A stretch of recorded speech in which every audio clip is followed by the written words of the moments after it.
Hello, Namaste, Sasrikal, good evening. Welcome to the S.S.Chandhok talk show. I'm your host and moderator, S.S. Chandhok.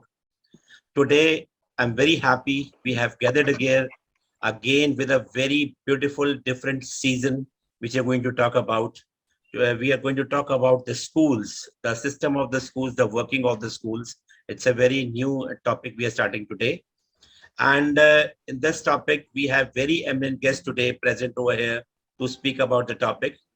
The first eminent guest we have is Amrita Burman, ma'am.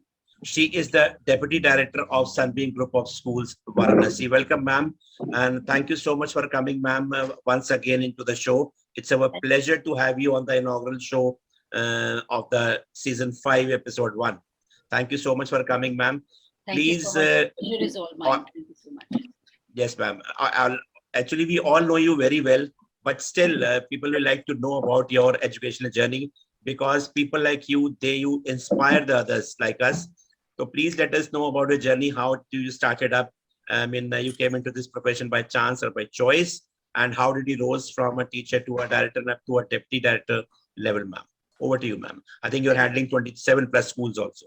Yes, thank you. Thank you so much. Yes, so it's been a long journey. It's been over 30 years that I've been in this profession. And in fact, the school that I am with right now, the Sunbeam Group, I pretty much started with this group. I started as a teacher many, many years back. And then I moved on to be an academic head, which was also a very short stint. And then became the principal. And now, of course, I'm the deputy director for quite a few years. And it's been a very, very enriching journey. And I think the best part about my journey is the fact that it's very satisfying when you make a difference in children's lives. I think that's what gives you the energy and the enthusiasm and the motivation to go on. You also asked me whether I was in this profession by chance or by choice. Well, it was a little bit of a mix. I was always very academically oriented, and I have done my MBA besides the other educational journey of mine. So when I got the chance of doing administration in education, it was like a dream come true. I thought nothing could be better than that. And for a large part of my journey, it's been administration in education. So I think it meets up with every need, every passion of mine. So that's the way it has been for my educational journey, and hope to keep growing and keep learning in this profession. Thank you. Amazing, ma'am. Amazing. I think you're handling 27 plus schools, I think, right now. Yes, they're 25. They're 25. 25. That's a great number, ma'am. And of course, that school is growing under your guidance and experience. Thank you so much once again, ma'am, for coming up to the show. Welcome, ma'am. Next, we have Neeraj Awasthi, sir. He is the principal of a very prestigious institution in Noida, Modern School. We welcome Neeraj, sir. Welcome. You have come for the first time to the show, and it was a pleasure talking to you yesterday also over a phone call, and you have come over here on our request. Sir, please let us know about your self-educational journey. How did you started up your career as a teacher and now as a senior principal of a very prestigious institution, Modern School, Noida? So, I am Dr. Neeraj Awasthi. I have earned a degree in doctorate in the field of management. So, my PhD in management. Basically, I am into this academic world from last 23 years. So I am into this. I have done my MBA finance, and after that MBA finance, I worked for 6 or 8 months in a corporate house. After that, I found that corporate is not a right place for me.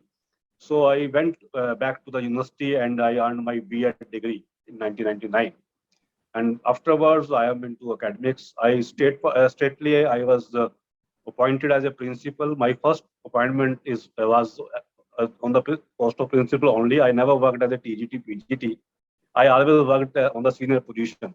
So I joined at a state commerce school that was a government-aided school, and I worked there for more than 11 years as a principal.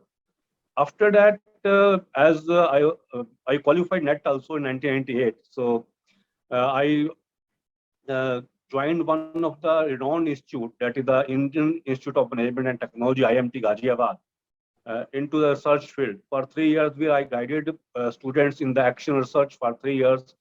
And then IMT sent at the time, they basically they sponsored my candidature to IIM Ahmedabad for a course, that is FDP, Faculty Development Program. And I went there and I did that course. That was a 4-month course. And during that course, there was in my OB class, organizational behavior class, there was a psychometric testing also. And in that test, Madam Niharika Bora, who is the vice chancellor of this Delhi University, new university, she has told me that Neeraj, you have basically all kids are going to administration sites. So as per my understanding, you can do administration. And afterwards, I got this feedback. Then I switched back to the school sector and I joined the CBSE school in 2011. And afterwards, I worked as principal from last 8 years, Modern School Noida, doing so many things with the CBSE and with other organizations. I have run an NGO also for more than 14 years. So written some papers, research papers, reviewed some journal also, some books also. This is all. That's amazing, sir. You have wonderful experience of the colleges and schools also, and you worked in the corporate sector also, and you have worked in the education industry also. A lot I've been knowing about you from the people or the principals who have been working in Noida. Thank you so much, sir. Thank you so much for coming, sir. It's a pleasure. Thank you so much. I think sir is also having a problem of network. He might be rejoining. Next, we have a very pleasing personality, that is Mr. Sukhwant Singh Thapar, sir. He's the principal of Delhi Public School, Nigahi. Sir seems to be a very simple person, but he's multi-talented. His talent, you can see it on the YouTube channels. You can talk about to any person who is associated to DPS also knows about him. And a lot of people, he's a blogger, he's a vlogger, he is an influencer. He is, in this school from 23 years, sir, 24 years. 22, more than 22 years now. More than 22 years into the same school, DPS Nigahi, which is a project school. Sir is multi-talented. He's a very good singer. I mean, he's an all-rounder. When you will talk to him, when you will listen to him, so you will come to know what type of personality he is. He's so simple, but still he is all-rounder. Welcome, sir. Sukhwant Singh Thapar, sir. Welcome. Thank you so much for joining us again into the show. It's a pleasure to have you on the show. Sir, please let us know about yourself, sir. Thank you, Sarabpreet. The way you introduced me, I always feel a little, nervous to go ahead from where you leave it. So all those appreciations, thank you so much for your sweet words. I hope I prove myself to be that level. I started my career in DPS at Korba. And as Neeraj sir introduced himself, like he joined his job from principal's post. My experience is a little different than Neeraj sir. I have taught in classes 3. I joined DPS as PRT, then grew up as TGT, PGT, senior master, and then now I am working as principal at DPS Nigahi since 1998. Throughout, when I started teaching, especially when I went to the middle classes and senior classes, one student had asked me a question. Sir, every year you are teaching the same chapters. Don't you get bored? So I had replied to that child that I may be teaching a different, I may be teaching the same lesson year after year, but I have different batches. Their reactions are different. And when I'm teaching, I don't know which references I might be making while I'm dealing with that chapter. So it has remained interesting for me to go to these classes and teach the students. And then my journey as a teacher, as I told, began in DPS Korba. And the year I joined, that was 87.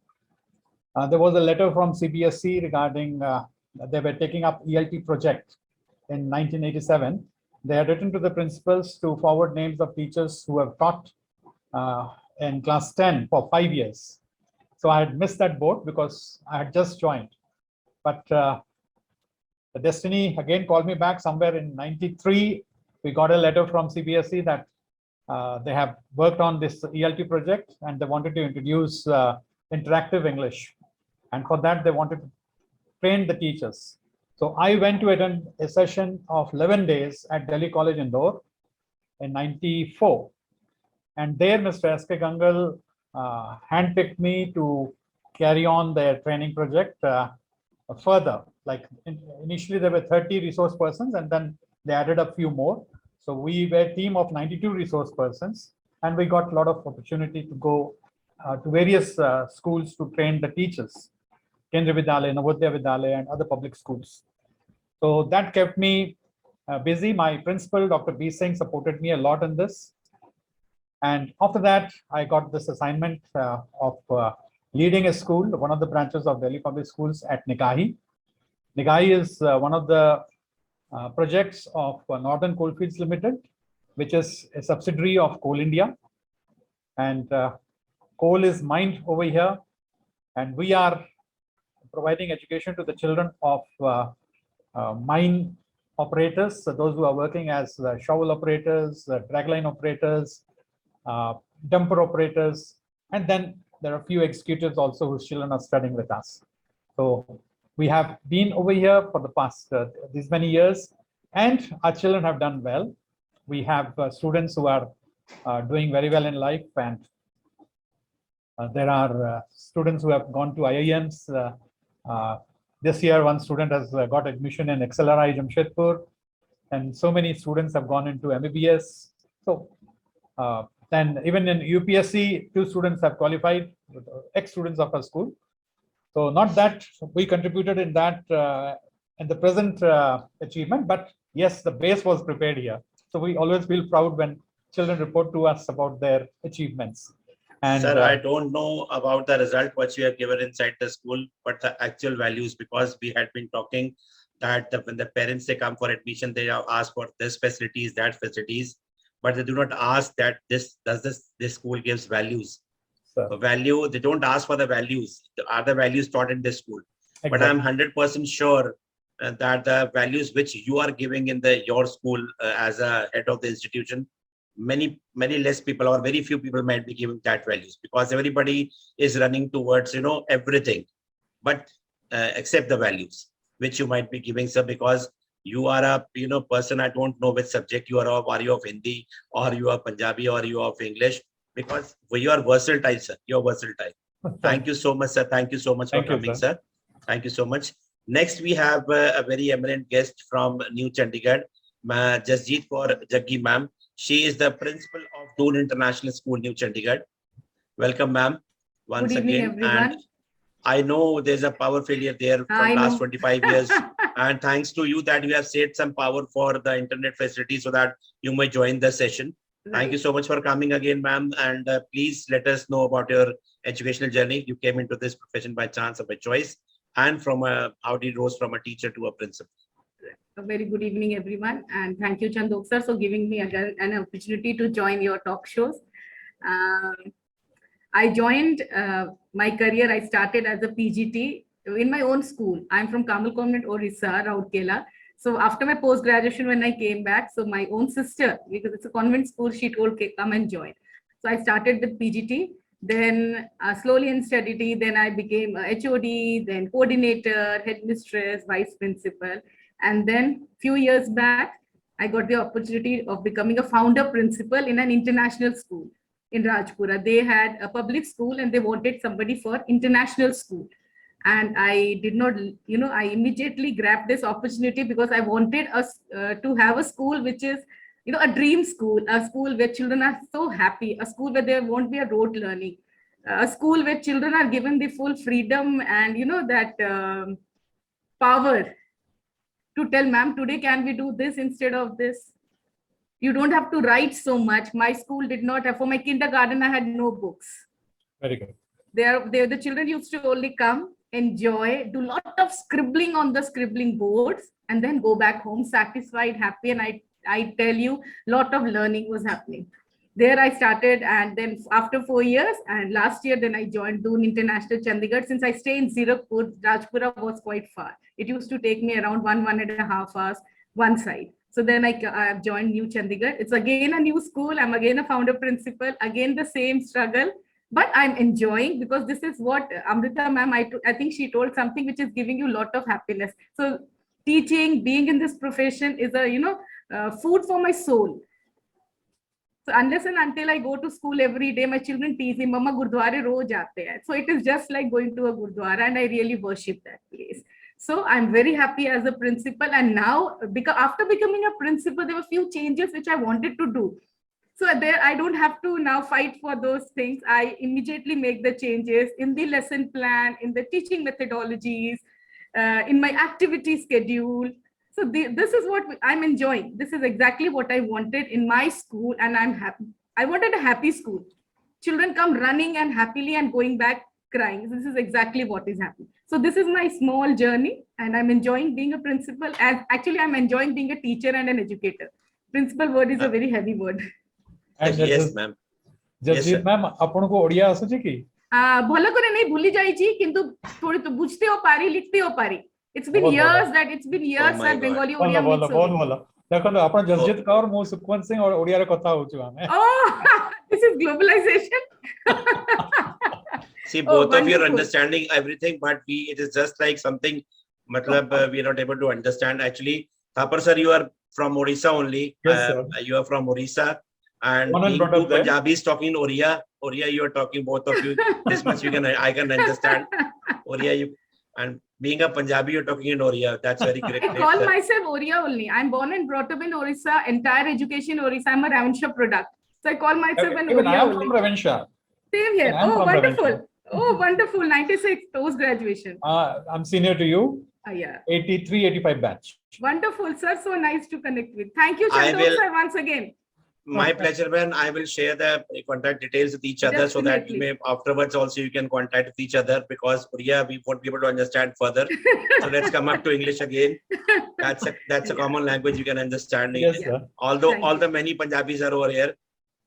Harshpal is also Harshpal sir is also a Punjabi over there, and Neeraj sir was talking in Punjabi with me yesterday. Only I think ma'am Amrita ma'am, you're also Punjabi. Burman or Punjabi? I'm a Sardarni. Oh, Amrita. So today we can have this show in Punjabi, even at least. All the Punjabis are there. There is no odd case.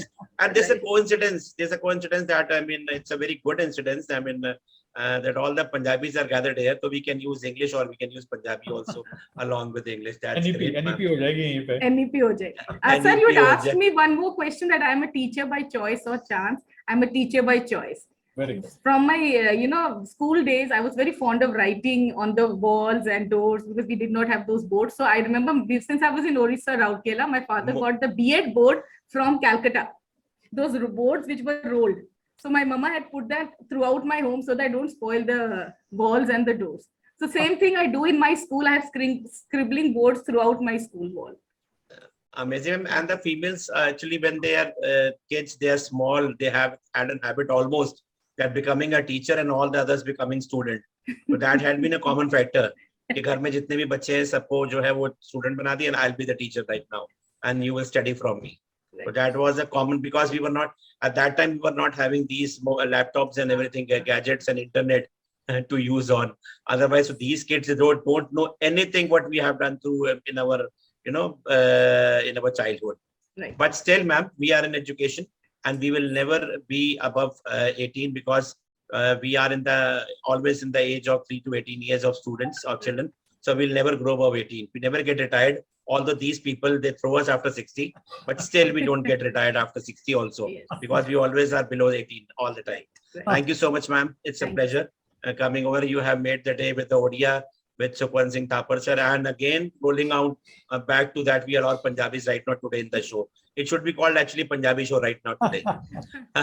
Okay, thank you so much, ma'am. Next we have Vandana Sahi, ma'am. She is the principal of a very prestigious institution which is very famous in Punjab, the Hero Group, that is BCM School, Ludhiana. Welcome, Vandana, ma'am. It's nice to have you again on the show, and it's nice also to have one more Punjabi in the show. And I had been seeing, and because I had frequently been coming to Ludhiana although I have never met you over there, but I have a lot known about the school that you're handling from, I think, last 18 years, I suppose. From last, 20, sir. 20. yes, sorry. I'm so 20 sorry, but years. so we can say from last 2 decades, you're handling the same Yes. school, and there's no one in Punjab who doesn't know her, Vandana Sahi ma'am, and BCM is already a very big brand in itself. Thank you so much, Vandana ma'am, coming into the show. Please let us know about yourself, ma'am. So good evening, everyone. I'm Dr. Vandana Shahi. As Chandhok sir, thank you very much for inviting me again. I did my MSc in biosciences. I was the gold medalist in MSc, and that is why immediately I got the offer from my head of the department for PhD. I got 2 scholarships there, university scholarship and as well as the UGC scholarship. So I completed my PhD and was all set to be there in the university forever. But in the meantime, in our times, we used to get married a little early. I mean, I was 24 only when I got married. So it was, of course, I worked in a college, a very renowned college, FC College Hisar, if some of you know about Haryana. So I worked there for some time, and then I went for the admission of my children to a school, one of the best schools in Punjab. And I was in love with the school, as Jasjeet ma'am and Amrita ma'am, both of them, they said, because, being there with the smaller children, one thing is that it gives you a lot of happiness. And second is, I think, giving back to the society, if you are dealing with the foundation years, so that's something very, very amazing. It gives you a lot of satisfaction. So I stayed there for around 7-8 years. After that, this school started, the BCM school. I'm the founder principal of this school. And as Chandhok sir has said, that our school, it's a chain complete. 5 schools are there in Ludhiana. So managed by Hero Cycles, and everybody knows about the personal, family, and professional values of Hero Group. And the same kind of values they want to inculcate in the students. And most important is entrepreneurship. So a lot of emphasis these days on entrepreneurship in our schools. And that is why probably all our schools have our own innovation labs. I mean, they are not the Atal tinkering labs, which are, because from taking it from government, it's a long process, although very prestigious one. But then we got on our own.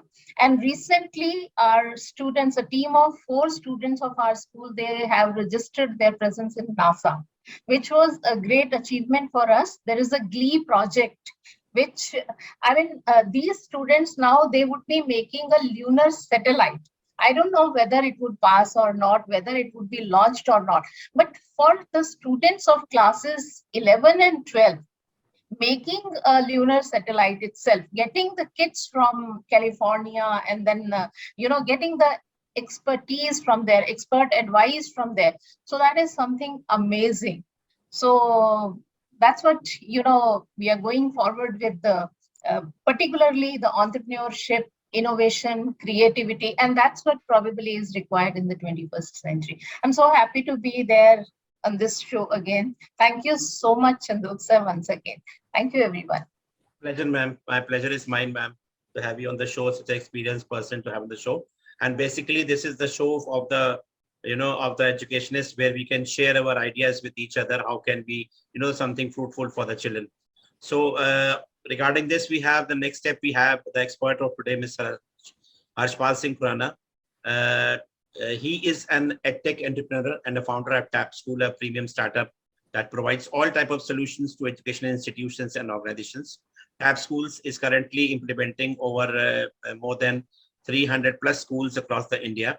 He loves to interact with educators and other stakeholders of education community to understand their problems and solve the, pain pointing using technology. His motto is education first. With experience, he has actively involved in building products that are easily adaptable by educators, students, and parents. Apart from that, he provides consultancy to schools in successful implementing the technology that yields result.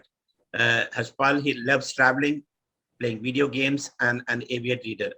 Well, I also met once in one of the not a talk show, actually, it's an award show over there. He told me about TAP School and what is it doing up with the technology, because right now the schools are totally based on, blended learning, how these blended learning and how these, AI-based products, they are helping the schools to work on. Because basically all the time, whatever we have done shows till now, the seasons till now, we're talking about the subjects. Apart from subjects, there are many other things which have to be taken care of while we are talking about, the school, because we don't talk, especially we don't talk about the office. And as I say it, as that office is the heart of a school.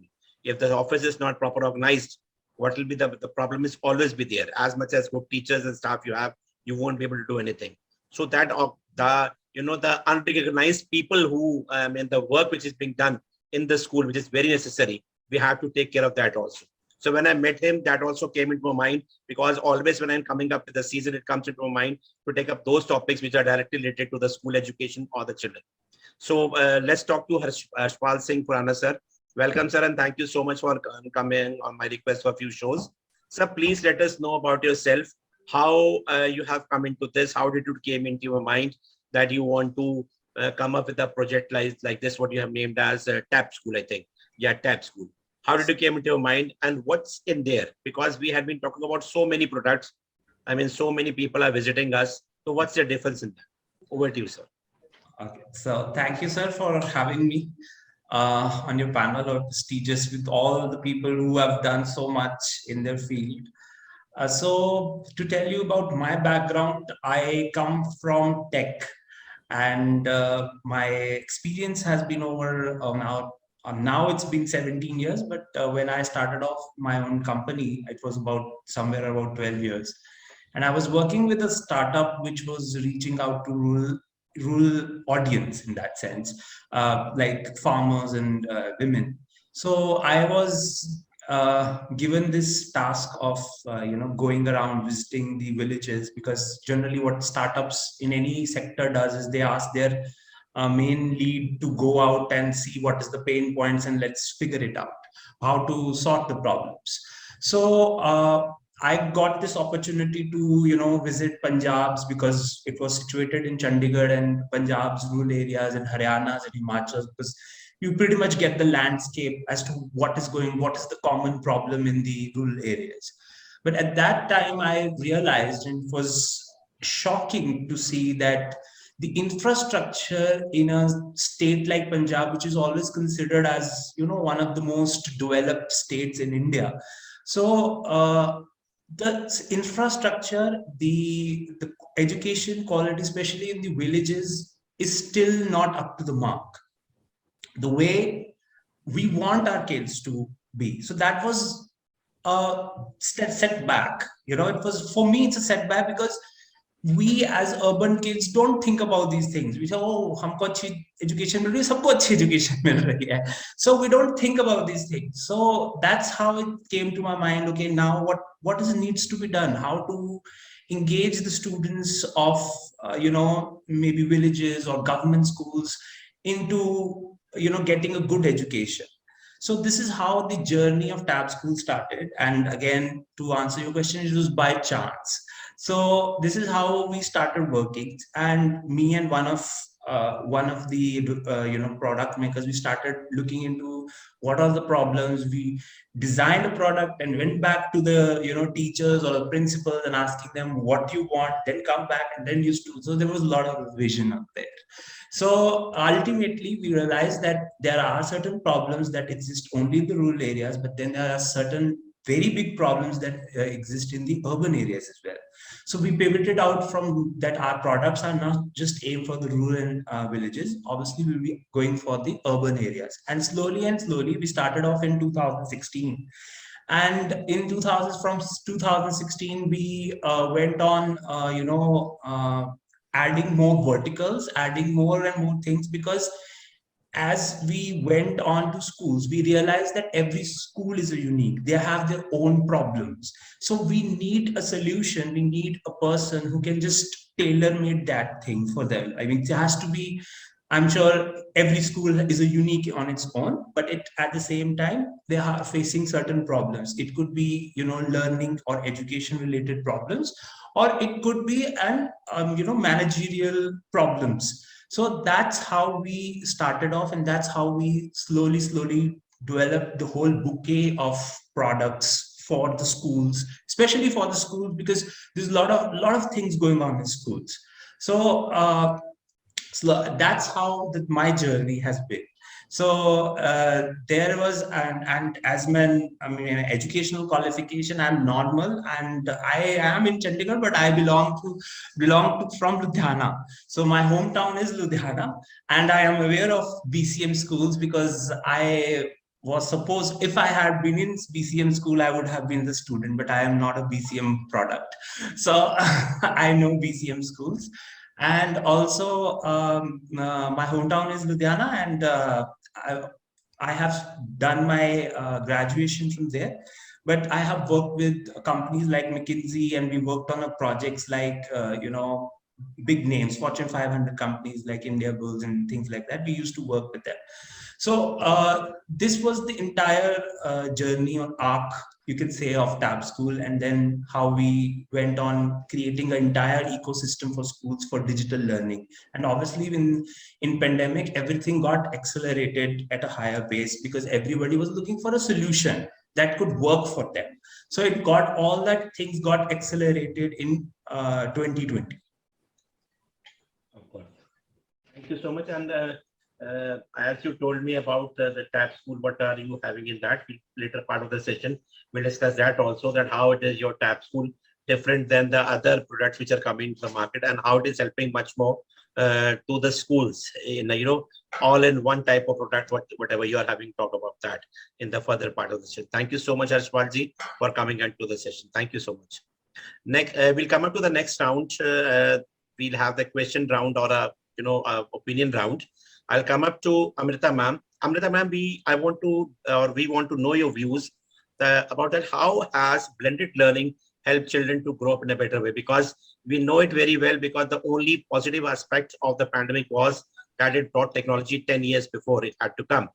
And now that technology saved kids are over there, they will not compromise anything.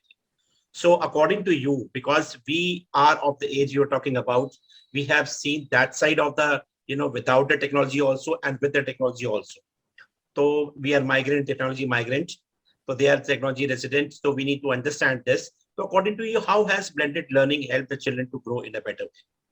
So very rightly said, actually, that the best part about the pandemic is that, technology kind of got pushed much to a lot of teachers, possibly not unhappiness, but I think discomfort. Most of the teachers were hit in the face with technology and didn't know how to handle it. And I think all of us on the show would agree to this. None of us was any better than the other. It's just the way we progressed, and it's just the way we all embraced technology, trained ourselves, trained our staff, that today, after 2 years of this whole journey, progressive schools possibly stand at a very blended format, because there are many, because this was our biggest fear as educators, that once we are through with the pandemic and schools have opened offline, some of them who were not very comfortable, had not really invested a lot of time and money and effort, very nicely went back to the offline model and said, okay, thank God it's over. But I think the progressive schools, because they had put in a lot of time and money and effort, went on to a blended model, because they realized that the offline, of course, had a lot of benefits. You can never do away with that. But the online also had tremendous benefits. And possibly it was, even for me personally, a great learning. I also thought I was okay at technology, but to be hit in the face and had to learn a lot. So let's just talk about how this blended format has made things so much easier. Of course, we are, at least say today, still about 80% offline, which means that in my school, we work 5 days in a week offline, because of all the benefits, the physical touch, the emotional,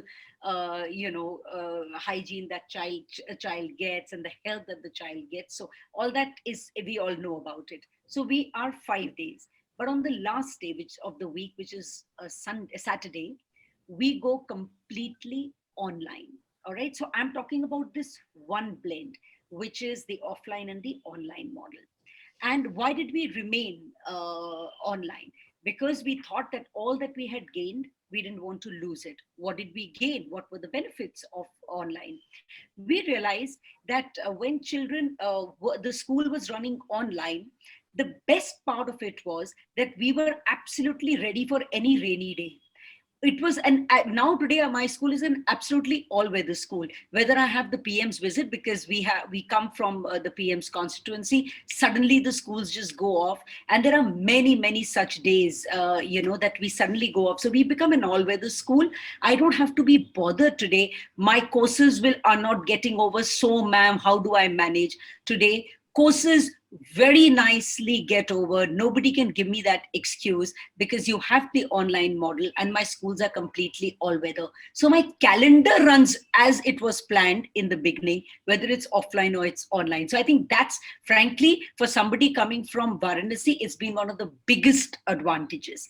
Then when you are online and you're using both the synchronous and the asynchronous pattern, there's so much of flip learning that's happening.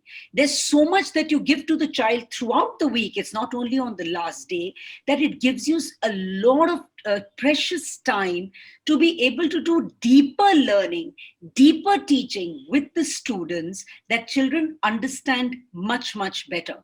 Children are also becoming independent learners, because a lot of stuff is done in an asynchronous format, or there are recorded versions that are sent back. So what happens is that children are researching for themselves, stopping at the point that they want to, and children at the same time are also learning at their own pace. So you don't have to be bothered, आज मैं कर सकता हूँ, आज मेरा mood नहीं है, जब mood है, whenever you do it. So I think individualized, independent, at your own pace learning is a dream for every child and every educator. That is being achieved beautifully in the online pattern. Besides that, of course, collaboration, or I would say the project-based learning, is happening very well, because when you're assigning work, after school also, children are getting onto themselves on their laptops. And I think that kind of collaboration, where they're using edtech tools on their own, which teachers have been using with the help of their students. So there's a lot of collaboration between the teacher and the students amongst themselves. So collaborative work is happening beautifully. At the same time, assessment, I think, has been one of the biggest revolution of the online teaching. So when assessments happen quick, when assessments give you quick analysis, remediation is happening very well. So online is really making children understand everything to the core. Because wherever they had doubts earlier, or a teacher didn't understand what the children have kind of missed out on, I think that's happening beautifully on the online pattern. So this mix, the online and the offline, this blend, I think has been one of the biggest boons of COVID, and it has made children's life so much better. And I think one of the best parts is, children, as you rightly mentioned, are natives when it comes to technology. We are the immigrants. Now, these natives were looking for this, and we were not being able to give it to them. We were actually still living in a paradigm because we were not comfortable. But this paradigm shift that has happened, I think, has changed, made children fall in love with school, because the teachers have grown tremendously. Today, they can understand the language that the children always spoke, but the teacher just didn't understand. But today the teacher is understanding the language the child is speaking. So obviously it's made a world of difference. Children have completely fallen in love with their teacher and the schooling system. And I'm really glad and happy about that. Amazing, ma'am. It's absolutely right whatever you have said, ma'am. one word was actually 100%, true, because the children, they had missed the schools 2 year. Technology was over there, but thanks to technology, everything stopped, but the education did not stop. And they have become the, president of technology. So now the teachers also had to change them. I remember in the first pandemic, when the first pandemic was there, so a lot of schools I had also guided in the outer skirts where they were, the teachers were not knowing that how to, go up to the online education and all.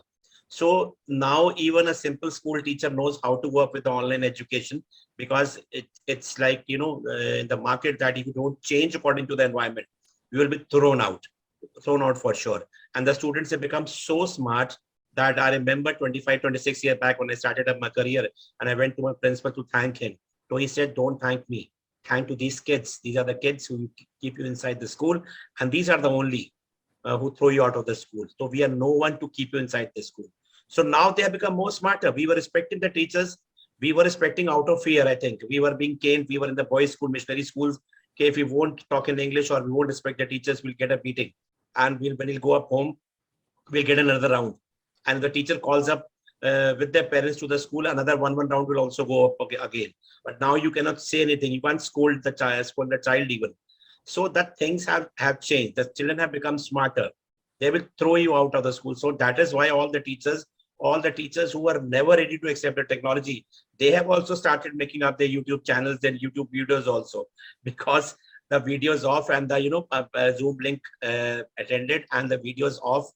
They were roaming out in the whole school and the whole home, and they were not attending the classes. Because why? The parents were saying, why you're not attending the class? My teacher is not good. I'm not able to understand. So the transparency, in short, we can say, has also happened along with everything which Amrita ma'am said. Okay, transparency means the parents are also coming to know that what is actually happening inside the schools. Earlier in 6 hours, what was going inside the school, nobody was doing. Parents were not knowing anything. But now there is transparency. Every minute they know what is happening inside the school. Even the school child is inside the school, just because it is technology and blended learning for sure. That is amazing. Thank you so much, Amrita ma'am. We'll come up to Neeraj sir. Neeraj sir, we also want to know your views that how has blended learning helped children to grow in a better way? Sir, you're on mute. Sir, you're on mute. So first of all, I'm totally agree with the ma'am. She has stated the things very clearly, but I have a little, you can say, difference of opinion also. As to my understanding, first we need to think whether we want to teach the students or the guide the students in a controlled environment or an uncontrolled environment. Because India is a country where it is very much important for our country, because our people are trained and they perform well when they are into a controlled environment. Whereas when we go with the blended learning, so there is a chances of uncontrolled environment also. That's what you are telling right now. Okay, the students are roaming here and there, they are not attending the classes. So when in the Noida we were discussing during the pandemic with our other principals, ma'am, what is the attendance of your students in the online classes? The attendance was not so good. So because although during the pandemic, the parents were also inside the home, the students were also inside the home, everybody was under the same roof, but still the students were not attending the class. They were not obeying the parents also. This is the first problem which we have witnessed during the pandemic. Number two, the important thing is that it's a very good platform. It's a very good way also, because it helps those people. It has helped those people who were very shy in public speaking. The students who were initially were not able to share their doubts or ask their doubts in the classroom. Now he or she is feeling in the online learning that nobody is looking to them, and now they are free to share their views with the teachers, and they were become more open, and the shyness was down. So this was the benefit which I have found, that this was a really one benefit, that everybody was thinking that they are interacting one-to-one with the teachers. What do we want actually? There should be one-to-one interaction with the teacher and the students. So this online education has this one benefit. And now going towards the blended learning, I think Madam rightly pointed out that in India, we are closing the school with so many contexts. Someday there is some Jayanti, Sometimes there is some other issues, pollution, this way, that way, the school are not running properly. So I think blended learning has given us a new way to run the school without missing a single day. So this is the great thing which has happened. And the teachers definitely, they have learned so many things, and while doing all this research, teachers have also groomed themselves. They have also updated themselves in the new technology and new areas also. So they have learned so many new things. They have learned how to create Google Sheets. They have learned how to create queues within a 10 second or 10 15 minutes, how to collect the good questions. So all this has happened due to the pandemic, and the teachers have also taken.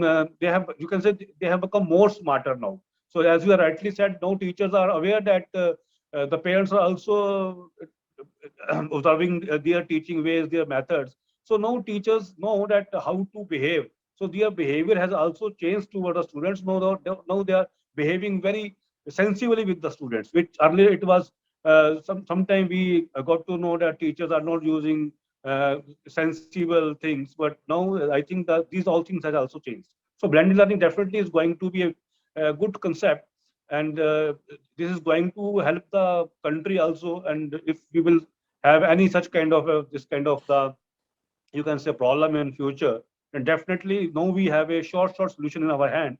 We can reach out our students, but still in India we have to find out other ways also, because the internet connection is problem is there in Noida also. We have faced that sometimes the towers are not working properly, so there's a lag.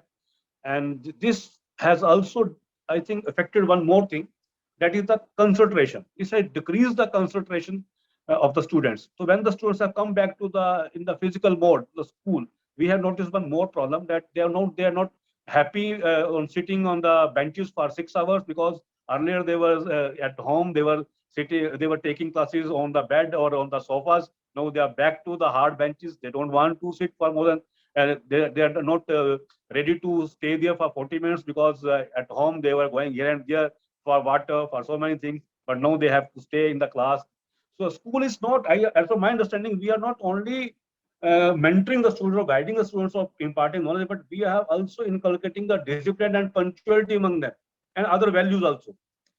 So definitely the blended learning can be a good option, can be a good way, because when we want to teach a student through the 3D concept, through the, you can say, if we want the digestive part of the body, so that can easily be cleared with the help of this technology, as compared to the pen and chalk and board thing.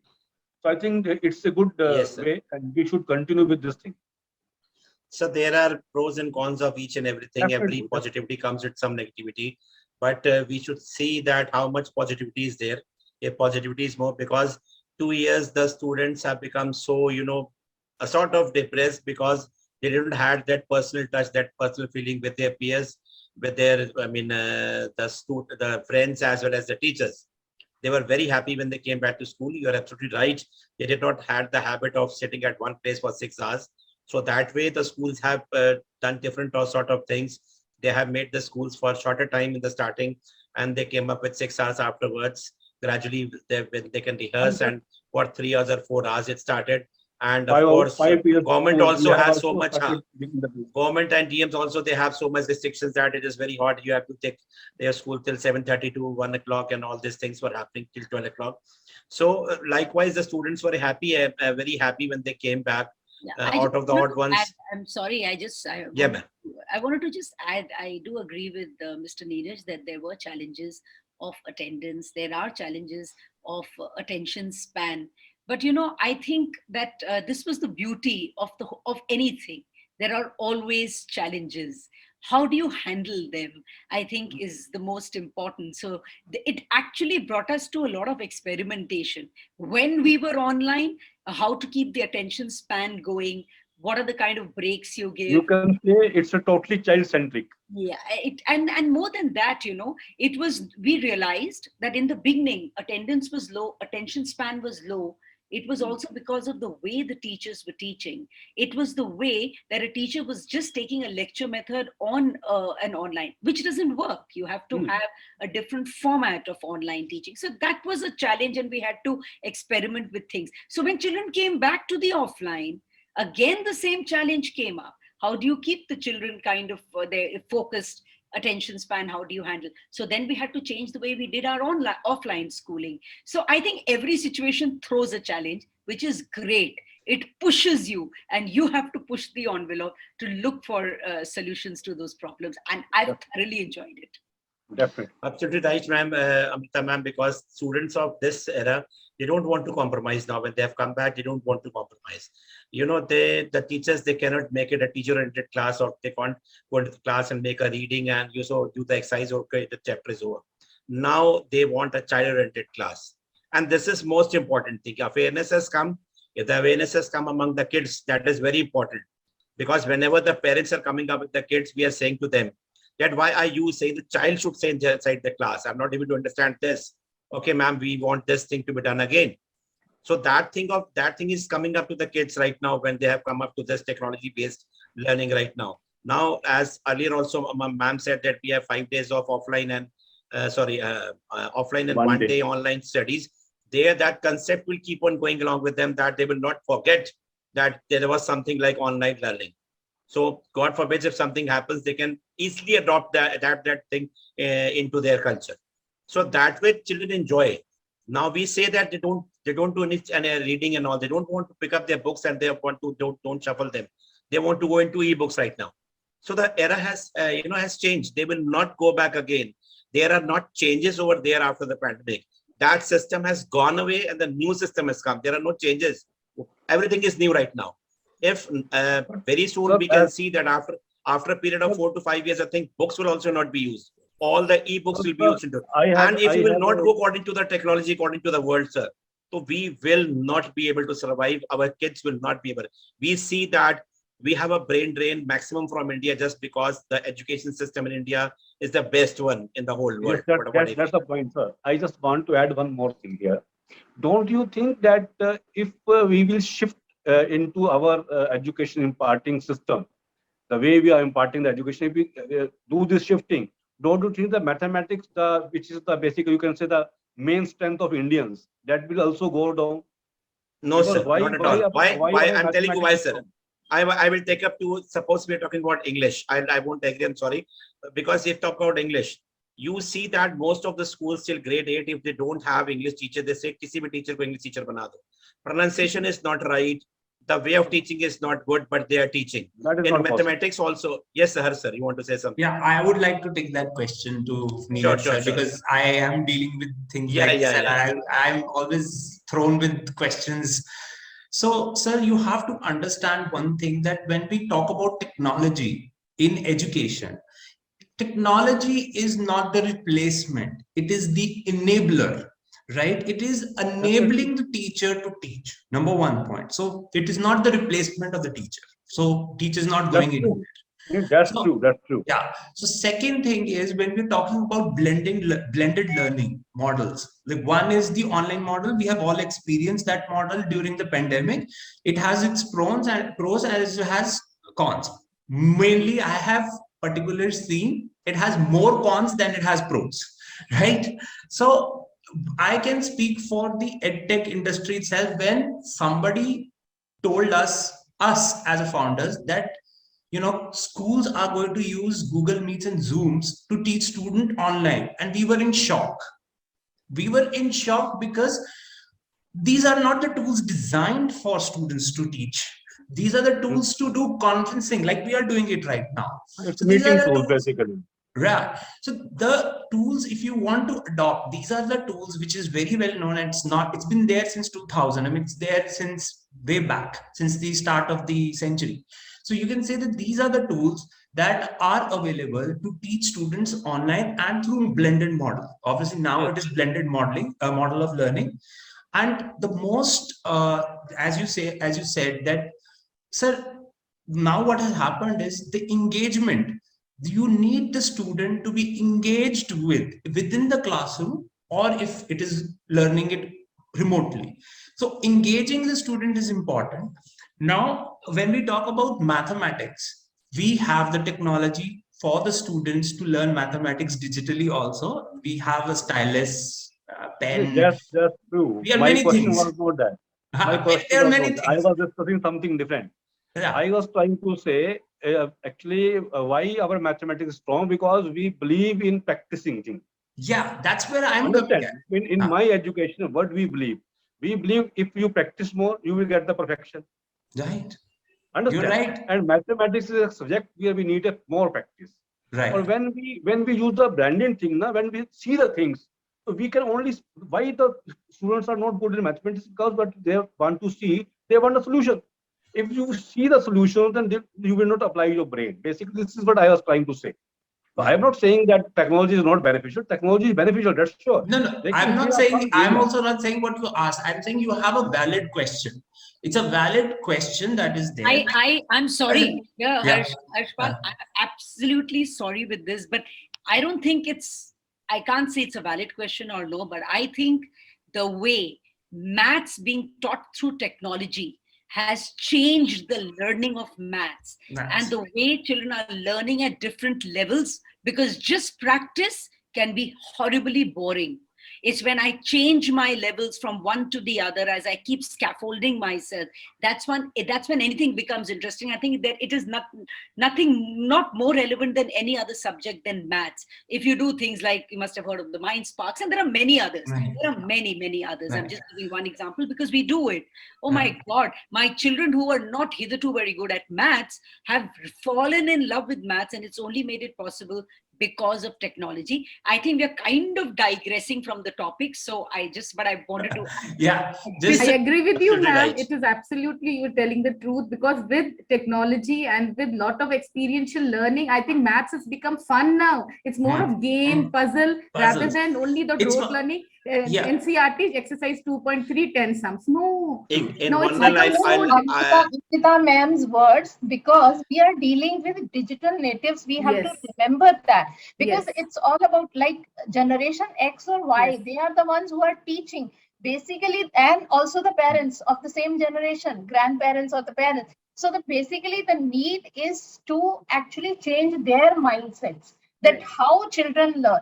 So we have to teach them the way they learn, because in fact, these digital technologies have been put in front of them as pacifiers. We were given junjunas. So they are the ones who have been given this. How would they think that absolutely right, ma'am. Which is new? Vanna ma'am, I do agree with you. In one sentence, I'll close up this topic also. Like we see that when a vendor, a greengrocer comes to your lane and you ask for 1 kg for this and half kg for this, 250 grams this, he's illiterate. Within few seconds, he tells that how much amount you have to pay. At the very same time, if you are saying something like this in a word problem way to a child, he'll start using the formulas like a plus b whole square is equal to a square plus b square plus 2ab. The only problem is in the traditional learning is that it is not being told that why the child is using this formula, why this is being used, how this is being used practically with the example. This is what the technology does and tells them why. This why is clear to them, maths becomes the most interesting and the best subject in the children's life. So let's close up this thing over here. It's a long thing of discussion. Let's come up to Thapar sir. Thapar sir will come up to you. Now we'll be needing short answers. We are in shortage of time. So we would like to know your views on the saying that update and upgradation of children is an important aspect of school.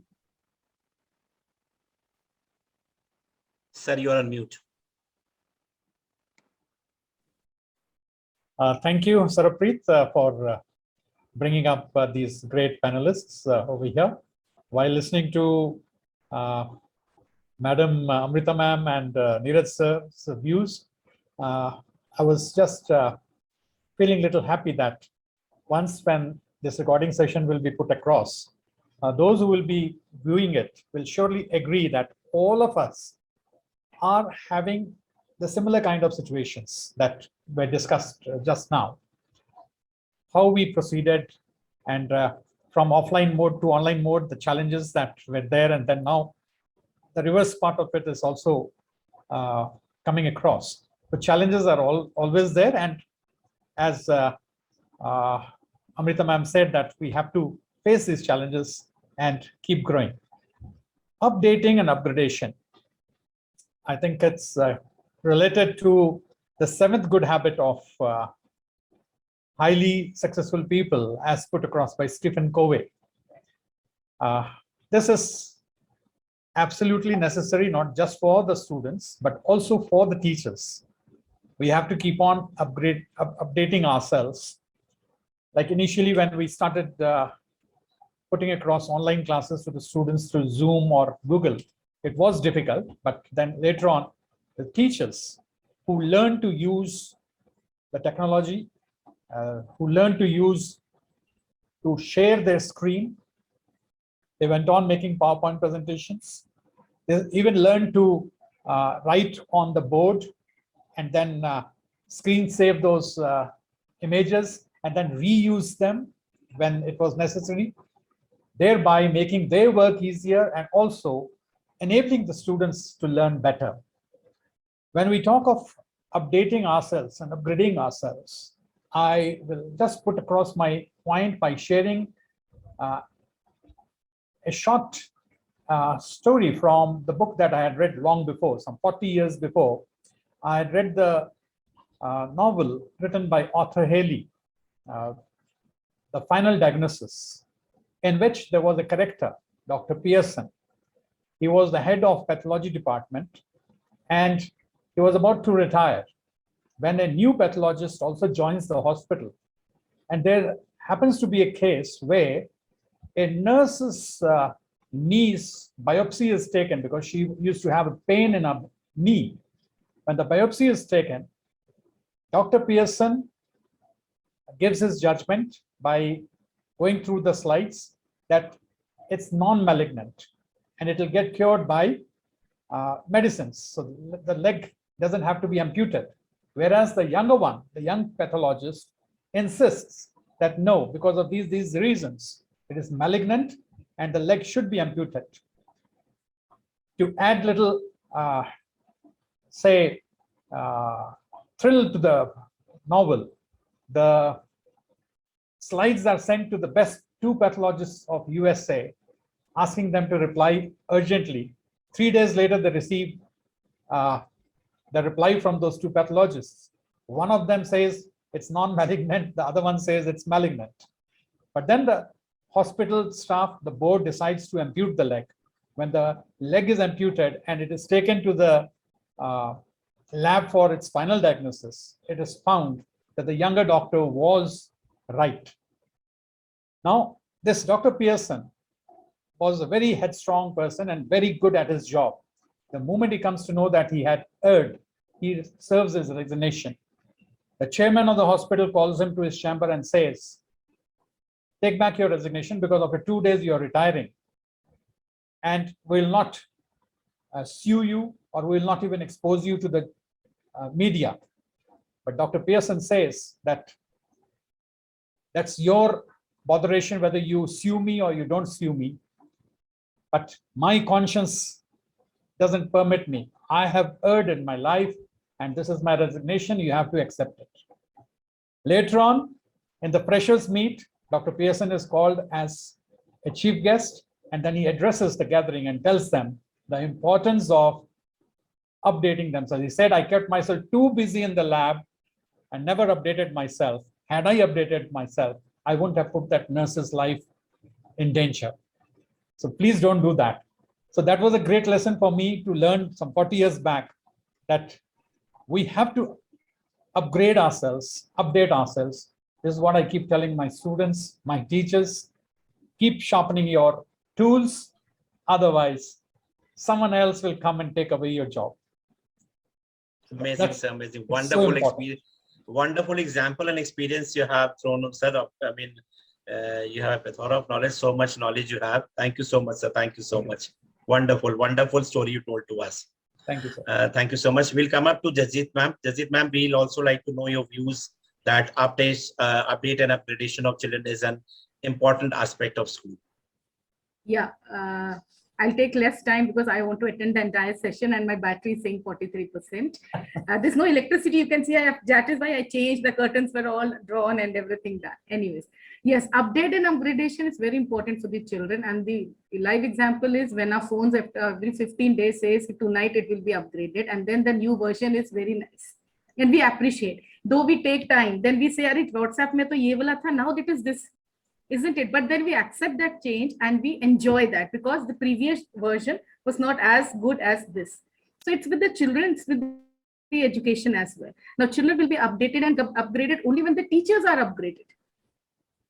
We need to train our teachers in that manner. I come from that generation where we used to write question papers on stencils, then it became writing and typing, then typing, and now it is all cut, paste, and everything done. Editing, everything has become easy, right? So this is how we have upgraded ourselves. Similarly, our teaching methodologies also, we've changed from the rote learning to experiential. Now we're stressing so much on skill education. So the children should be upgraded and updated and told about the importance of skill education. NEP has done so much for the children. So we need to make them aware about it. We need to first make the teachers aware about it, the importance. They say, kya hai ye naya cheez aa gaya, pehle CCE, pehle NCF, CCE, now this. But then we have to tell them, why is it this required? Because it's the need of the hour. There's so much of change in the technology, then there's increased globalization, so much of research being happening. That is why all these combined together, NEP is made. So the children need to be upgraded and updated on in every class, I think. Maths की sir बात कर रहे थे, हम जब numeracy, हम पहले maths बोलते थे, इंग्लिश बोलते, अब हम क्या बोलते हैं? अब हम लिटरेसी बोलते हैं, न्यूमरेसी बोलते हैं, isn't it? See the changes. EVS, अब हम awareness, general awareness. These are those upgradations and things, the good things which we are taking from the across the world. The NEP is what? IB courses, if you've studied IB and the new education policy are quite at par. Now the schools and campuses will be Wi-Fi campus, like Amrita ma'am told, 5 days offline, 1 day online.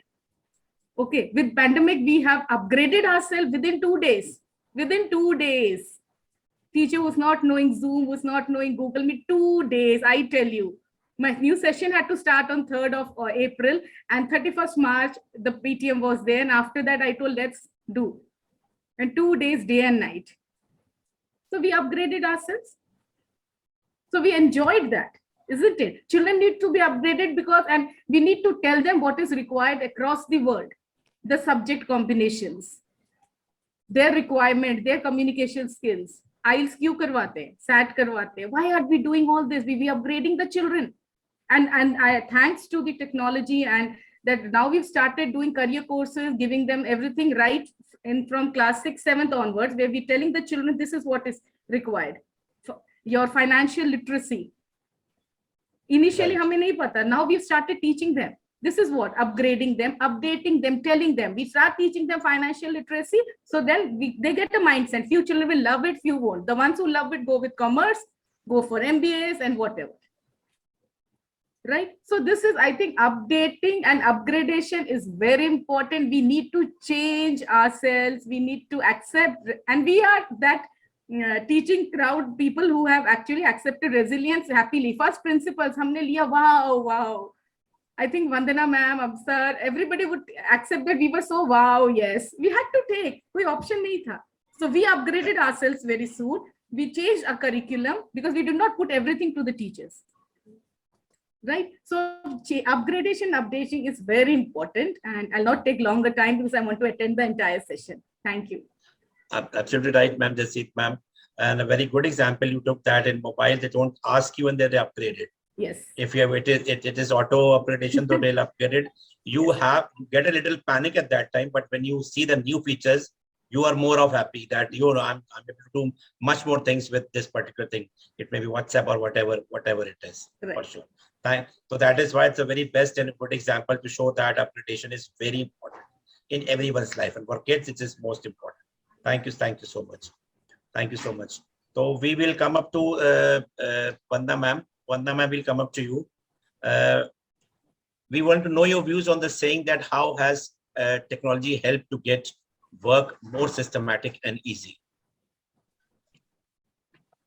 I think a lot has been talked about technology in the first question itself, but whenever integration of technology in the education sector, wherever this thing comes to my mind, there is this Alan Rosser's model, which was given in 2019, where he said, this is about the evolution of technology in education. He said in the next 5 years, technology would exist in the school as a cute technology only, as a showpiece. I mean, just as a brand. I mean, branded schools would be using that technology and not of much use. I mean, teachers, they would know it that we are having it, but they will not be using it. And they were doing like that before pandemic. But I think pandemic has accelerated, changed that model itself. Because within 3 years, we had to reach that position where we had to reach after 6 or 7 years. But now when it is, and we all know that we are living in the VUCA world. So we never know that when again any other kind of situation comes, when there is a need, as Amrita ma'am said, that we are, still keeping that method on, that online is also going on, offline is also going on, blended mode is going on, because technology, that is also we have learned. I would go, as Neeraj sir, he was saying, yes, pros and cons are there, but where there is no option left, so there you have to use that. And technology has plenty of benefits if it is used wisely. First and foremost, which is, just think about it. We used to see the dictionary. We used to refer to the textbooks or some reference books where we didn't know the answers. Now it is on the fingertip for the student, for the teacher. And in the smart schools, where the smart classes are there, it is there in the classroom itself. It is not only for the student, it is for the teacher also. So very, very easy access to the knowledge is there. And secondly, there is no need to write on the notebooks. Just note it down on the pad. You have the iPads, you have the mobile phones. You can take the notes there itself. Amrita ma'am talked about assessment, remediation. One teacher checking the notebooks or checking the papers of 40 students. Now it is like only one class, but there are 40 teachers. It is that quick. It has become that quick, and it is very, very accurate also, because artificial intelligence is involved to it. So, it's not only about academic. It's not only about teaching. The school management system, ERP systems, you just enter the name of the student, everything opens. Personal information is there, result report card is there, library record is there, fee payment record is there, longitudinal record, anecdotal record is there for so many years. So everything is so easy. So I would say that technology has made the life of the teachers very, very easy. If they see, this is what they have to see, whether they take the nuisance part of it or whether they take the good part of it. It depends on that. Along with that, a little bit of addiction also comes, because that dopamine is definitely secreted, and time and again, it gives like that. But still, I would say that technology in the education sector, it has completely transformed the way we work. It has made it very easy, quick, systematic, and whatever good words you want to add to that. Absolutely right, ma'am. Technology has, of course, you have rightly said that it helps a lot. So many, physical work which has to be done and mental work has to be done by the people, by the teachers, or and which has been done by the technology error-free. Error-free it is actually. And you can, like you said, all the data of so many years, vertically, horizontally, whichever way you want, you can know about that for sure. Thank you so much, ma'am. We'll come up to Harshpal Singh, Harshpal sir. First of all, as an expert, your views on the saying all the speakers have said, and then let us know that how the technology tools like this Tab School and all, how are they the all-in-one solution to the schools, as all the eminent guests have spoke about. Over to you.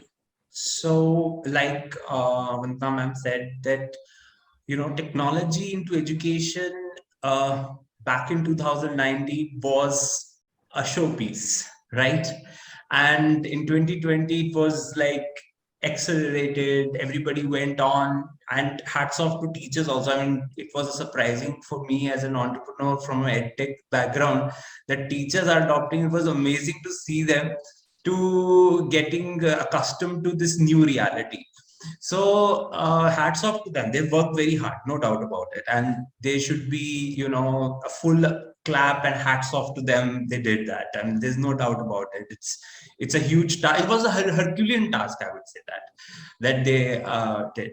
Now, when we talk about technology, you all here, we are sitting in this panel, are belonging from very good schools. We are in the main cities, and we know the importance of technology into education. But because we deal in pan-India situation, and we get to know people from smaller cities, like, there is a city called Raebareli in Uttar Pradesh, or Taran Taran in Punjab, or places like these. So there, what we have witnessed is that the schools, in that sense, still have this apprehension in adopting technology into school. Why that is, again, the mindset, it's not just the teacher's mindset, it's also the parents' mindset also. कि हमारा बच्चा सारा दिन घर पे भी, watches TV, phone, and then school जाएगा तो वो भी करेगा. But then, like Neeraj sir said, that we are Indians, we like to be in the controlled environment, right? And we like to be in that situation. So these are all challenges. As a edtech, founder, also was asked all these questions. Was asked during the initial days of our company setup was there. So yes, technology is getting into the schools. Yes. Now the point here is how we are going to implement it. So, like Amrita ma'am said, that one is online learning. We're using the Google Meet, Microsoft Teams, and things like that to learn. The second one, which is the most effective one, which we have seen and we have implemented also, is the flipped classroom. Now, this has been a very, very effective model of blended learning in schools because of two major reasons. And it has worked in the urban areas also. The main reason has been because in urban areas, we have seen the parents, both mother and father is working. The kid is either with the guardian, grandparents, or is in a crutch, or you can say a daycare for that matter. So in that particular case also, we've seen the flipped classroom has worked wonderfully. It's all about adopting technology, and then how to implement the technology in the school is very important. It's a very important, that is where the role of the teacher or role of EdTech me as a founder is also supposed to guide the schools as to how you can implement. Number one. Number 2 point is the content. So, and I say education first because we are all adopting this technology for one person only, and that is students. We are doing it for students. We're doing it for nobody else. Nobody's going to benefit out of it. We're doing it for students. So number one, we have to increase the engagement level. Like Neeraj sir had pointed out, that this is a very difficult, like mathematics in digital world is difficult. No, gamify the mathematics modules. We in Tab School, we realized that one thing, that you need to gamify your content. You need to add things on top of your video or your PowerPoint presentations that make students engaged. And that's when we decided, okay, let's go with something called, content builder. You can use your existing content and create on top of it something new. So that's how we solved the problem. And many of our schools are using it. The second thing. Third thing that we also saw was, again, I'm addressing one of the points that Neeraj sir raised, was control environment. Now, when we talk about control, there are mechanisms that are available to control the student. Now, one of them, because we are Tab School, so we provide tablets in the school along with this content and other, learning mechanism for students. So we have this called, generally it's called, in common language, it is called parental controls, but we in technical, we call it MDM. So you get the daily reports of what students' online activity is. You have the browser inside it, which is like kid-safe browser. You have the control environment. Your parents are getting updates, your teachers are getting updates. So yes, the challenge I would see that when we are talking about as in India whole, not the selected few, let's talk about India as in whole. We see that now it's blended is acceptable, everybody's implementing it, but the implementation is going to be a challenge, a bit of challenge.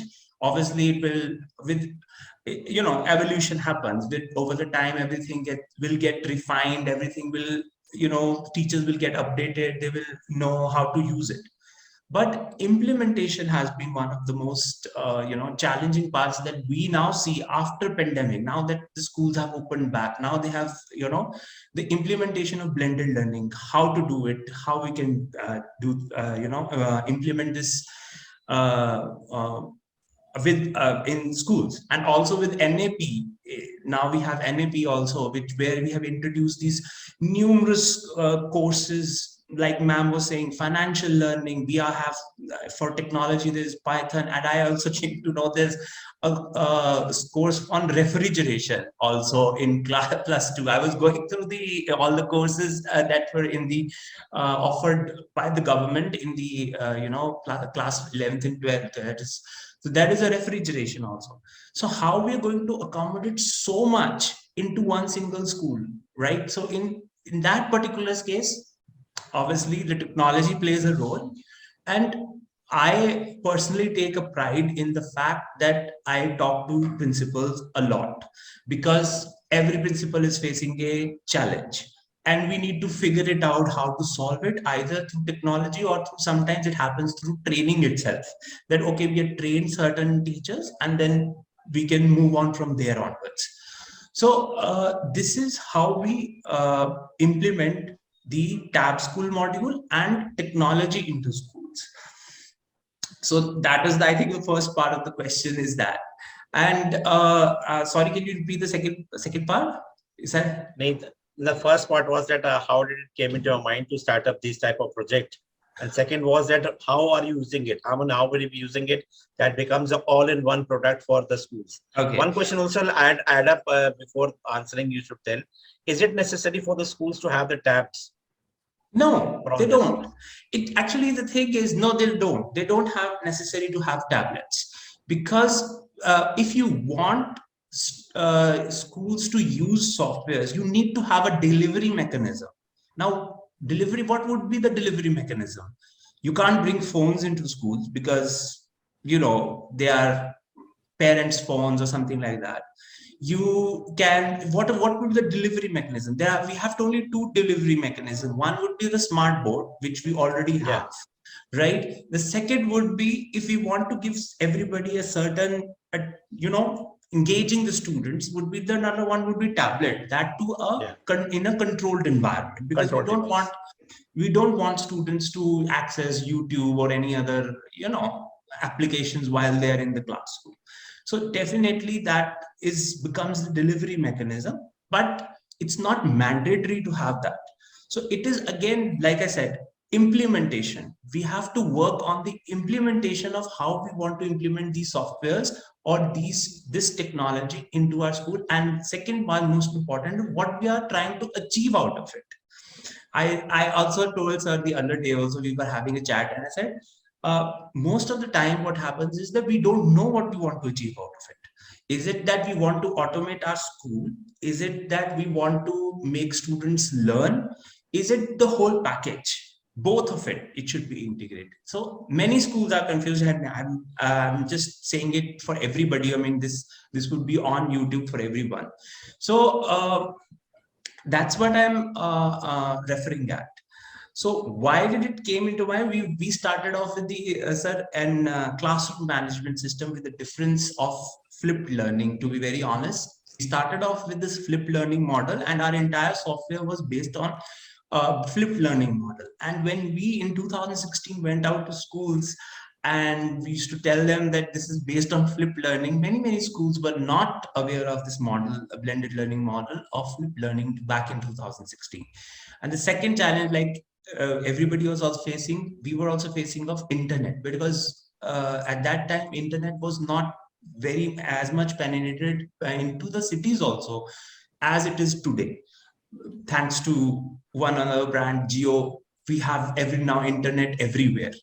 So this was one of the reasons. We used to get a lot of accolades. Okay, this is a very nice software, but the implementation part was little challenging at that point of time because of the restrictions of certain external restrictions that were there. So we started off with the LMS, or you can say classroom management system, but then we also realized when we implemented in 2 or 3 schools that most of the schools wanted an ERP solution as well. It is very much required in the schools. So we decided how to create it, how to integrate into a classroom so that entire information flows within the one software. Though there are 2 different software, but they should be seen as one combination of software bundle. So this is how we came about creating first classroom. Then we started off with what you call the ERP, and now we are facing another challenge from the teachers. We get to know from the teachers is that we need lot of storage. Now we are using online systems, but we don't know where to keep our recording and everything. So that's where we are also working, how to work on the storage part, how to keep things online, how can we integrate it to software. So all these things we work very closely with, like I said, with principals, with teachers, and obviously with students and parents as to what challenges you are facing, and let's go back to the office and work on it. So this is our story. That's amazing. Lot of things you have added up. There's a all-in-one solution you are giving to the schools, because different companies are coming. We are sitting in the offices every day. We are getting 2 or 3, visiting card of the people who are coming for the ERPs. Everybody has started up with ERP. So this whole solution, what you are getting in a departmental store, all the things you're getting together, that is a very good thing you have created for sure. Thank you so much, Harshpal ji. We'll come up to a second round, and please, we have a shortage of time. We have to make the answers very precise. A humble request, 1 minute answer or 60-second answer should be there with everyone. I'll come up to Amrita ma'am. Amrita ma'am, we want to know your views on the saying that safety of the children is a priority of the school before education. Yes, surely. I think children need to be very safe. That is a priority first of the parents, because unless and until your child is not safe, you don't want to send your child to that school, number one. And a child, if he is in a fearful environment or an unsafe environment and feels fear, can never learn. And safety has to be two-pronged. One, of course, is physical safety, and the other is the emotional safety. And I think both of them are very, very important for children to learn. So when we come to the physical part of it, of course, there are lots and lots of laws today. There's a Supreme Court ruling. The RT speaks about it. Even for UP, there's a UP Fee Regulation Act which talks a lot about safety of students physically. So of course we all know that corporal punishment is not at all accepted in any way, rightly so. So I think what we really need to do is we need to educate our teachers, because somebody just mentioned that the teachers are the generation X and Y, and most of the time they have been brought up in an environment where they have been subjected to physical torture, physical inflictment of pain. So they feel it's just the right way. Thoda sa maar lo, kya farak padega? But I think that's something that leaves a scar for life. So physically, we have to keep telling our teachers, keep reminding them that this is not the right way and the pitfalls of it. When it comes to the emotional side, teachers again need to be trained on how to look into the emotional health of students. For example, in our schools, each and every teacher goes through a training professionally, or what is called pastoral guides. They are trained as pastoral guides. Each one of them are first-hand counselors. So that there are two-pronged things to it. They become sensitive through this training, can understand the problems of students, and they can also identify problems that children have, so that these problems do not grow, the magnitude does not become too big, and therefore they can handle the problems. So in a very short way, I wanted to mention that both physical and mental safety of the child is important, and teacher training and teacher awareness for both of them is important. Unless and until we don't do that, children do not get what is truly joy of learning and understanding. Absolutely right, ma'am. Perfect. Because teachers training is necessary all the time because they are directly dealing with the kids. We are not directly dealing, they are directly with the kids. That patience level they need to have when they are dealing up with the kids for sure. Thank you so much, ma'am. Neeraj sir will come up to you. Please, your views on the same thing, that the safety of the children is the priority of the school. Definitely, safety these days is a priority. In Noida, we are having disaster management team which comes to school on frequently basis, having drills with the students and tell them how to behave during such kind of the mishappening or situation where the things can arise.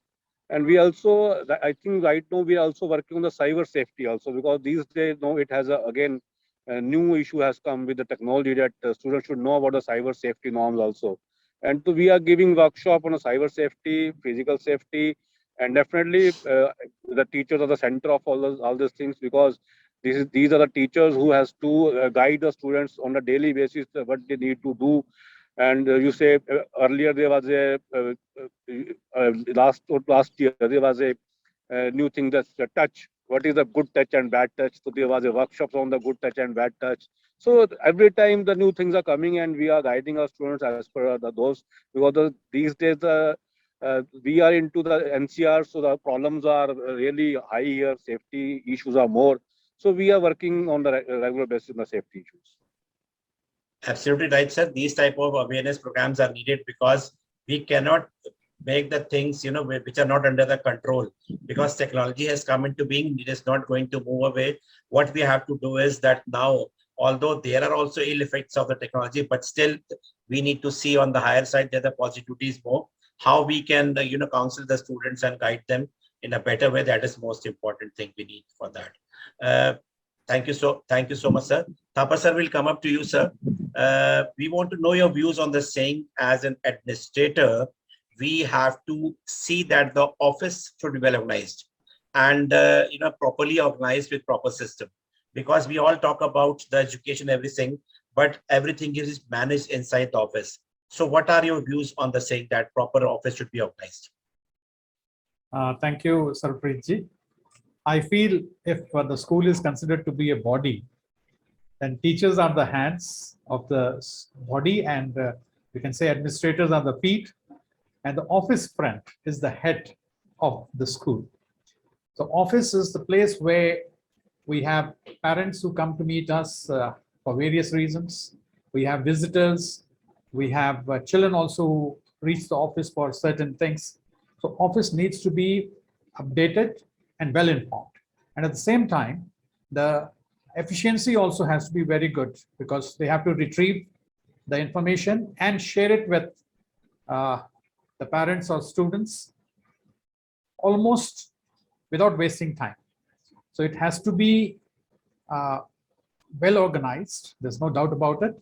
And with the help of the ERP system that is coming to almost all the schools, Harshpal Singh was saying that it's a little difficult to understand that why few schools are not adopting. There are various reasons, which I shall share with Harshpal Singh later.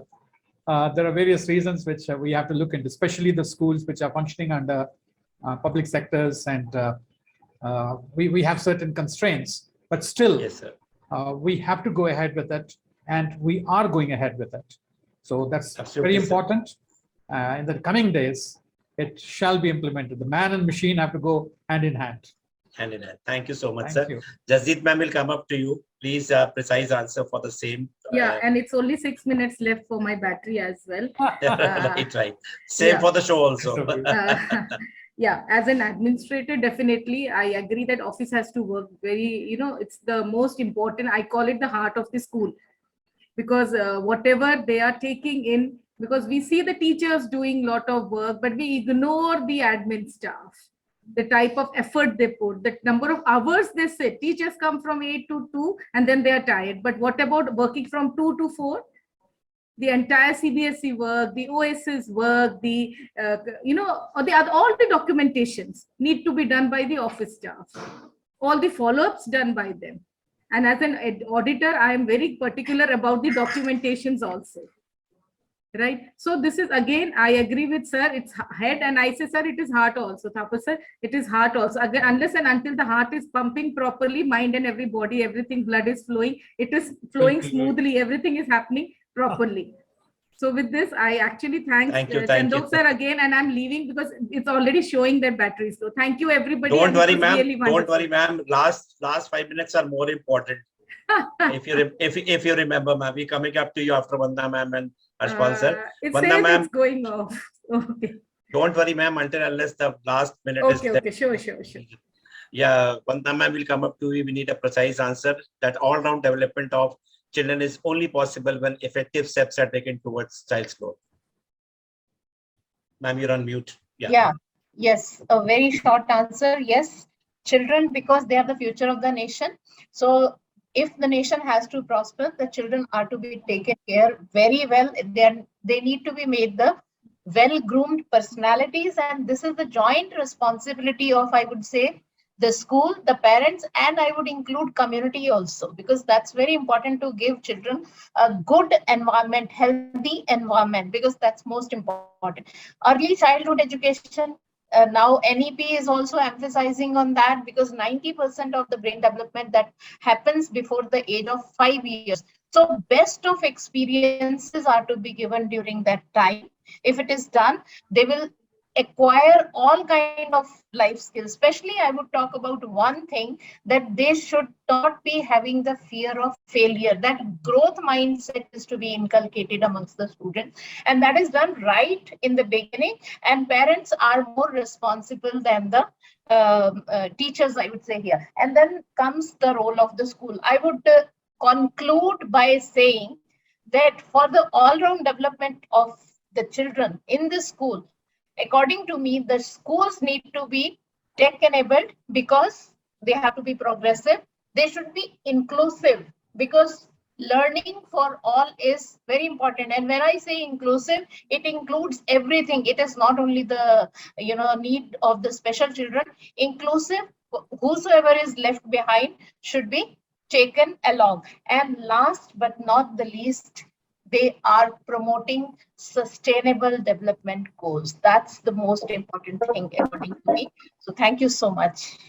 Thank you so much, ma'am. Ashpal sir, we'll come up to you. Just we want to know that what are you doing in your TAP school for the security and the office system of the school, which is different from others also. Yeah. So sir, as far as security is concerned, we have already have a parental control systems. And we are like we keep an eagle watch on every student. It's that kind of a software. So it's it gives updates to parents as well as to teachers as to what they're doing. We have a system where you can send out some assignments, and you can, when student clicks it, the teacher gets the notification or the some kind of report. It says, okay, this student has opened this this file. They have spent this much of time on this. If you have sent a PPT, this much time they have spent on this particular slide. So this is the kind of level of security that we are working on, because at the end of the day, because when we were implementing the technology, we also used to get this request from teacher that we have sent them the Word file or PPT file, but we don't know whether they have opened it or not. So we thought, oh, okay, this is also needs to be implemented. So this is the kind of level of security that work. Definitely, security is very much part of the technology. We, as an edtech, entrepreneur, as well as somebody who's in edtech, has been core of it. Security of data is also very important, because a lot of students store a lot of notes. School's data goes online, and that is also very important for as part of that is concerned. So security has been there. Definitely, we have kept it as a highest priority as far as the technology is concerned. So online activity, GPS technologies, and these things are all there for the students. Even in the bus tracking system that is there, that we also have that. Currently, I believe nobody is using the bus tracking system because of the pandemic, but we have that as well. So that kind of level of security is what we are working on. And we also keep on, like from this panel also, I would request them to please send your feedbacks, because it really helps us also to think out of the box and to create something new, something that is helpful for you. Because it might be you were thinking this is my problem, but you never know the other schools are also there who's facing similar kind of problems as well. So that is one thing. So security is definitely See, the one focus. thing more I wanted to ask Harshpalji, that uh, because of pandemic, so much of setback has come to the schools. Is it financially economical to the schools or not? Yes, Financially. actually, we yes, of course. I mean, this pandemic has setback for everybody. In fact, a bit of, but definitely it's an economical thing for schools. We don't charge hefty amounts, sums of money from schools to buy our products. Definitely, That's good, sir. it's a pocket Harshpalji, that friendly. you have. It's a pocket friendly. Okay, that's great. You have brought up a product which is 100% friendly, as well as pocket friendly, as well as all in one, because different products have to be used for all the different things, and it is all in one which you are providing up, which is a little different from the other products, as I felt when I you related with other products also. Thank you so much, Harshpalji, and all the best to you. Coming up to the last part of the session, you know it very well that before parting you have to sing 2 lines of a song, and it is always there that the freshers who have come for the first time, they like to sing. So the first time Neeraj sir has come, sir has to sing 2 lines. Harshpalji, you also have come for the first time. Then the others they have already joined, so will be singing after you. Neeraj sir, being a gentleman, you have to sing before the ladies and other gentlemen. So Only what, a two song? lines. A song? Yes, sir, a song, sir. You have to sing. This is the culture of the show. चलते चलते मेरे ये गीत याद रखना, कभी अलविदा ना कहना, कभी अलविदा ना कहना. ठीक है sir, thanks. Very nice. Beautiful song, sir. It suits the situation also. Harshpal, you will sing afterwards, or you will want to sing at first, because No, you are let also. everybody else sing. I think just Jeet ma'am should sing. She has a very less battery on laptop or Yes. phone. Yes, you Yeah, got yeah. it. You He's got it. saving his skin actually. Yes, I will, because I know he will not let me go till I sing. So, जिंदगी एक सफर है सुहाना, यहाँ कल क्या हो किसने जाना. And we wish no more pandemics for any coming generations. Thank you, everybody, and now I'm going to leave that. Thank you, Chandok sir, again. My pleasure, ma'am. Vanda, ma'am. Sir Punjabi गाना होना चाहिए सीगा.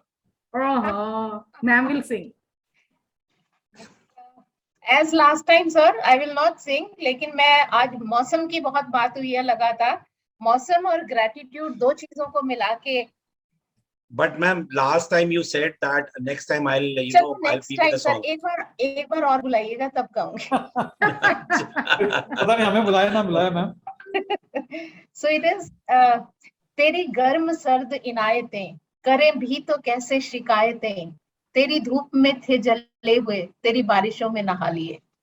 So it is both weather and the gratitude also, like good in all situations.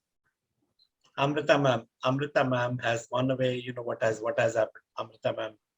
Okay, Thapar sir, we Sir, want to part with a very beautiful. you have introduced me that I am a good singer, but please, Yes. with due apologies to all the panelists, I am not at all a good singer. But yes, I have the passion to recite Gurbani poetry whenever I come across it, because I believe that if every bird thought that it would sing when it would be perfect, the forest would be silent. So by keeping that in mind, I always recite and sing when I come across good lines. So here I would like to share few lines of Punjabi Lana again. All of you will be able to appreciate that. It's written by some writer, I don't remember, but the lines are good. They are all in appreciation of the Almighty Lord. And then Sab Malik de Rang ne Bandeya, Sab Malik de Rang ne. ਅੰਬਰਾਂ ਤੋਂ ਕਿਵੇਂ ਡਿੱਗਦਾ ਹੈ ਪਾਣੀ ਮੀਂਹ ਦਾ ਰੂਪ ਬਣਾ ਕੇ ਅੰਬਰਾਂ ਤੋਂ ਕਿਵੇਂ ਡਿੱਗਦਾ ਹੈ ਪਾਣੀ ਮੀਂਹ ਦਾ ਰੂਪ ਬਣਾ ਕੇ ਕਿਵੇਂ ਦੇਂਦੀਆਂ ਦੁੱਧ ਨੇ ਮੱਝਾਂ ਸੁੱਕੀ ਧੂੜੀ ਖਾ ਕੇ ਪੰਛੀਆਂ ਦੇ ਕੋਲ ਉੱਡਣ ਲਈ ਪੰਛੀਆਂ ਦੇ ਕੋਲ ਉੱਡਣ ਲਈ ਆ ਜਾਂਦੇ ਕਿੱਥੋਂ ਖੰਭ ਨੇ ਸਭ ਮਾਲਕ ਦੇ ਰੰਗ ਨੇ ਬੰਦਿਆ ਸਭ ਮਾਲਕ ਦੇ ਰੰਗ ਨੇ thank you Wonderful, sir. Wonderful, wonderful, wonderful, wonderful. Harsh, we are over to you now. You can't hide over there. I am not a good singer. I'm not at all a good singer. And but bear with me if I go wrong anywhere. And so I have this one of the songs which is one of my favorite songs, and it says "Aane wala pal jaane wala hai." So it's that is a song from Golmaal movie.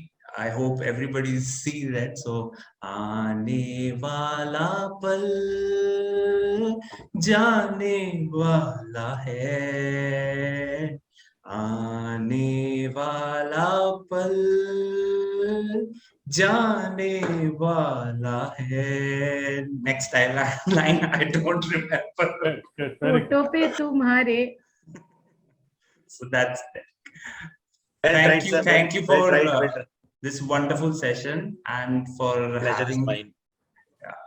Jasit man has got lost her battery after a very good time after listening to you also. Thank you so much, Thapa sir. Thank you so much, Thank sir. you so much. Harshpal ji, Neeraj sir, and Vandana ma'am, and already ma'am has left because her battery was also very down. She messaged me also. Please share the contact numbers, Sir Preet. Sure. I'll share contact details with each one of you, and hope to see you once again in a. Thanks everyone. Thanks everyone. Bye. Bye. Have a good evening. Enjoy your evening, sir. Yeah. Bye, Neeraj sir.